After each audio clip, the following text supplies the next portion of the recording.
இப்போ யூடியூப் இன்ஸ்டாகிராம்குள்ளே போனாலே வந்து விஜய் அண்ணா சங்கீதா டிவோர்ஸ் கேஸ் தான் வந்து எல்லாருமே பேசிகிட்டு இருக்காங்க. அப்படி பேசும்போது டிவிகே வெர்ச்சுவல் வாரியர்ஸ் வந்து சங்கீதாக்காவை பற்றி தப்பான விமர்சனம் வச்ச மாதிரி, தப்பான கமெண்ட் போட்ட மாதிரி வந்து ஒரு கம்ப்ளைண்ட் மாதிரி ரைஸ் ஆயிருக்கு. இதெல்லாம் பார்த்துட்டு விஜய் அண்ணா வந்து சைலண்ட்டாக இருக்காங்கன்னு சொல்லிட்டு அண்ணன் மேலே வந்து ஒரு கண்டனம் மாதிரி தெரிவிச்சிருக்காங்க. சரிங்களா, விஜய் ஃபேன்ஸ் எல்லாருமே கொஞ்சம் சைலண்ட்டாக இருங்க. அது மாதிரி டிவிகேல உள்ள தொண்டர்களும் சைலண்ட்டாக இருங்க. இது அவங்க ஃபேமிலி பிரச்சனை.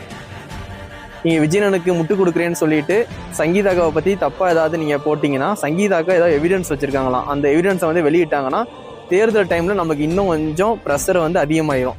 அதனால் வந்து இது அவங்க ஃபேமிலி பிரச்சனை. சரிங்களா, அவங்க வந்து டிவோர்ஸ் பண்ணுறாங்க, இல்லை ஒன்றா வாழ்கிறாங்க. இது வந்து அவங்க ரெண்டும் தனிப்பட்ட விஷயம். இதை நம்ம வந்து யாருமே பேச நமக்கு வந்து எந்த ரைட்ஸுமே கிடையாது. அதே மாதிரி அந்த அக்காவை பற்றி தப்பாக பேசுறதுக்கு எந்த ரைட்ஸுமே நமக்கு கிடையாது. எல்லாருமே வந்து விஜயனுக்கு ஒரு பெரிய ஃபேனாக இருந்திருக்கோம். எல்லா ஆடியோ லான்ச் ஃபங்க்ஷன்லையும் வந்து சங்கீதாக்கா வந்திருப்பாங்க. எல்லாருமே நீங்கள் பார்த்துருப்பீங்க. அப்போல்லாம் சப்போர்ட் பண்ணிட்டு இப்போ வந்து ஒரு டிவோர்ஸ்னு அப்ளை பண்ணும்போது அந்த அக்காவை பற்றி தப்பாக பேசுறது சரியில்லை. சரிங்களா, யாரை பற்றி பேசுறதுக்கு நமக்கு எந்த ரைட்ஸுமே கிடையாது. அவங்க ஃபேமிலி பிரச்சனை. இது டிவோர்ஸ் வந்து அவங்க ஃபேமிலி பிரச்சனை. இது வந்து அவங்களே வந்து சால்வ் பண்ணிப்பாங்க. நீங்கள் விஜயனை படத்தை வந்தால் தியேட்டரில் போய் பாருங்கள். எலெக்ஷனில் நிற்கிறாங்க, போய் ஓட்டு போடுங்க.